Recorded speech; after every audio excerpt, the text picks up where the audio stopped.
माजी सहकार मंत्री बाळासाहेब पाटील यांच्या मुलाच्या लग्न समारंभात भाजपचे खासदार उदयनराजे भोसले आणि शरद पवारांची अनौपचारिक भेट झाली आहे। यावेळी उदयनराजेंनी शरद पवारांचं स्वागत केलं। यावेळी कार्यक्रमात उपस्थित काँग्रेसचे नेते पृथ्वीराज चव्हाण यांच्यासोबत देखील उदयनराजे यांनी दिलखुलास चर्चा केलेली आहे आणि हास्यविनोदही रंगल्याचं आपल्याला पाहायला मिळालं। माजी सहकार मंत्री बाळासाहेब पाटलांच्या मुलाच्या लग्न समारंभाच्या निमित्तानं भाजपचे खासदार उदयनराजे भोसले आणि शरद पवारांची भेट झालेली आहे। या अनौपचारिक भेटीवेळी शरद पवारांचं उदयनराजेंनी स्वागतही केलेलं आहे। यावेळी कार्यक्रमात उपस्थित काँग्रेसचे नेते पृथ्वीराज चव्हाण देखील यांच्यासोबत उदयनराजे यांची देखील दिलखुलास चर्चा झाली आहे।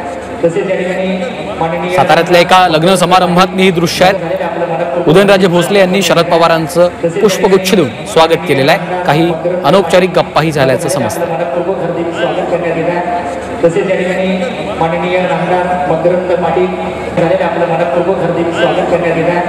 तसेच या ठिकाणी माननीय नामदार मकरंद पाटील मध्ये झालेले आपलं मनपूर्वक हार्दिक स्वागत करण्यात येत आहे। तसेच या ठिकाणी माननीय नामदार मकरंद पाटील मध्ये झालेले तर साताऱ्यातल्या एका लग्न समारंभातली ही दृश्य आपण पाहतोय। माननीय नामदार उदयनराजे भोसले आणि शरद पवारांची या लग्न समारंभाच्या कार्यक्रमात या सोहळ्यात भेट झालेली आहे। यावेळी उदयनराजेंनी शरद पवारांचं पुष्पगुच्छ देऊन स्वागत केलेलं आहे।